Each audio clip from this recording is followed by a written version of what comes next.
Bismillahirrahmanirrahim. Assalamualaikum warahmatullahi wabarakatuh. Perkenalkan, nama saya Lita Handayani, NIM 12018021 dari Prodi Tadris Matematika Institut Agama Islam Negeri Pontianak. Di sini saya akan menjelaskan sedikit tentang mata kuliah metodologi studi Islam, yang dimana materinya adalah membahas tentang Islam normatif dan Islam historis. Bismillahirrahmanirrahim. Baiklah, pada pertemuan kali ini kita akan membahas mata kuliah Islam dan budaya lokal.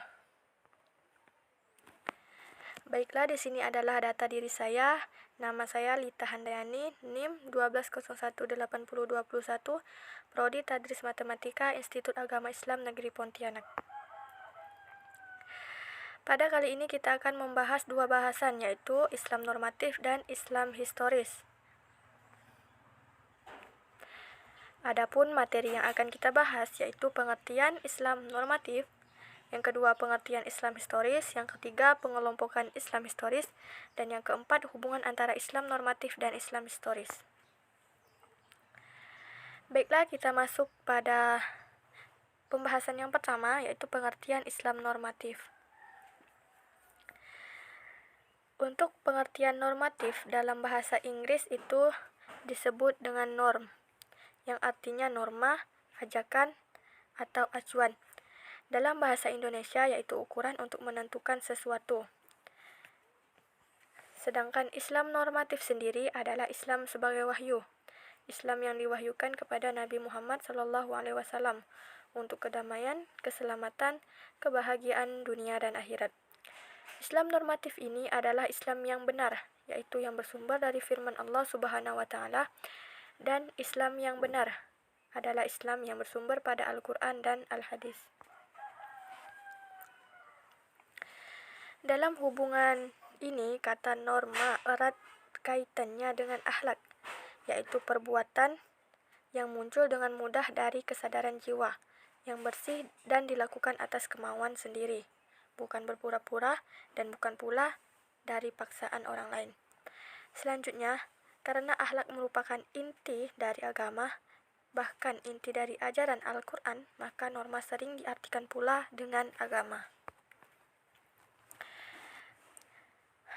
Islam normatif itu adalah Islam sebagai wahyu, dan pada dimensi sakral yang diakui adanya realitas transendental yang bersifat mutlak dan universal, melampaui ruang dan waktu, atau sering disebut realitas ketuhanan. Sebagai wahyu, Islam didefinisikan sebagaimana ditulis di bawah ini, yang artinya wahyu ilahi yang diwahyukan kepada Nabi Muhammad SAW untuk kebahagiaan kehidupan dunia dan akhirat. Selanjutnya kita masuk kepada pembahasan yang kedua, yaitu pengertian Islam historis. Pengertian historis yaitu dalam Kamus Besar Bahasa Indonesia atau KBBI, yang artinya adalah sejarah, kejadian yang ada hubungannya dengan masa lampau. Islam historis adalah Islam yang dianut dan yang dipraktikkan kaum muslim mulai dari masa Rasulullah SAW. Dalam pemahaman kajian Islam historis, tidak ada konsep atau hukum Islam yang bersifat menetap. Semua itu bisa berubah-ubah karena dua.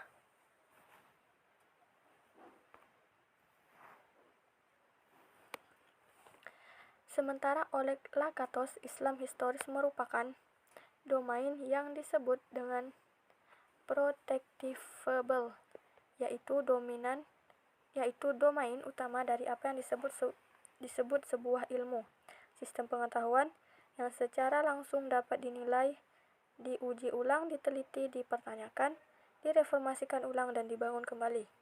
Kajian Islam historis menekankan Islam sebagai agama yang revolusi atau evolving religion, agama yang berubah dari waktu ke waktu sampai dengan tuntutan zaman, sesuai dengan tuntutan zaman dan tuntutan tempat. Lalu kita masuk ke pembahasan yang ketiga, yaitu pengelompokan Islam normatif dan Islam historis. Pengelompokan Islam normatif dan Islam historis sendiri, yaitu istilah tersebut tuh hampir sama antara keduanya, yaitu Islam sebagai wahyu dan juga Islam sebagai sejarah. Yang dimaksud sebagai wahyu di sini adalah Islam yang diwahyukan kepada Rasulullah untuk keselamatan, kebahagiaan, dan kedamaian di dunia dan akhirat. Sedangkan Islam yang sebagai sejarah yaitu diartikan Islam yang dipelajari dan dipraktikkan dari zaman Nabi sampai saat ini. Lalu menurut Nas Hamid Abu Yazid mengelompokkan Islam normatif dan Islam historis itu menjadi 3 wilayah. Yang pertama itu wilayah teks asli Islam yang mencangkup Al-Quran dan Al-Hadis. Yang kedua wilayah penafsiran Islam atau pemikiran Islam terhadap teks asli Islam yang mencangkup hukum fikih, teologi, filsafat, dan tasawuf. Yang ketiga yaitu praktik yang dilakukan umat Islam yang mencangkup perbedaan wilayah dan cara-cara beribadah. Lalu dalam pandangan Islam normatif, kemurnian Islam dipandang secara tekstual berdasarkan Al-Quran dan Al-Hadis. Kajian Islam normatif melahirkan tradisi teks, tafsir, teologi, fikih, tasawuf, dan filsafat.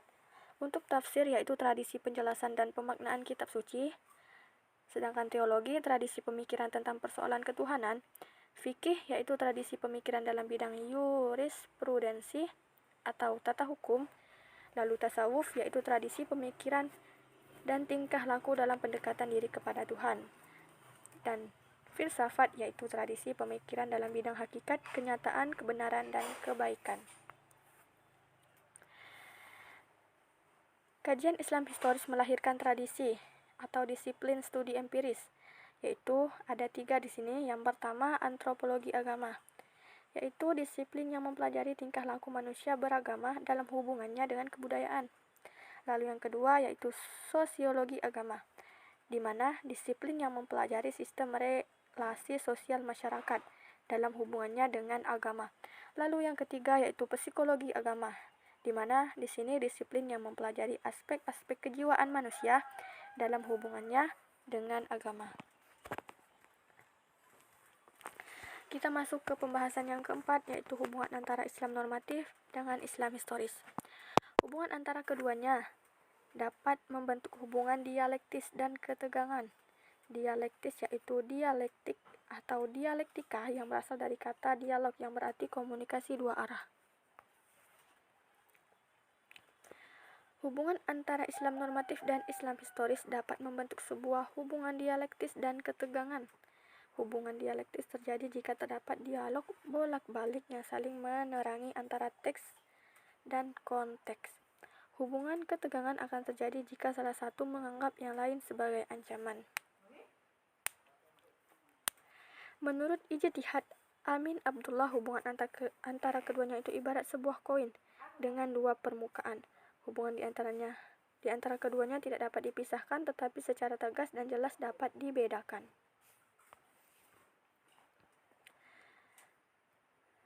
Hubungan antara kedua ini tidak dapat dipisahkan, tetapi tegas dan jelas hubungan ini dapat dibedakan. Hubungan keduanya tidak berdiri sendiri-sendiri dan berhadapan-hadapan, tetapi keduanya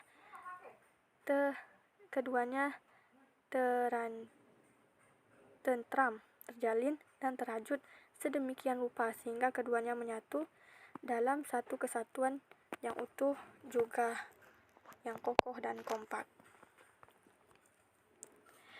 Mungkin hanya itu pembahasan dari saya tentang Islam normatif dan Islam historis. Semoga apa yang saya sampaikan dapat bermanfaat untuk kita semua.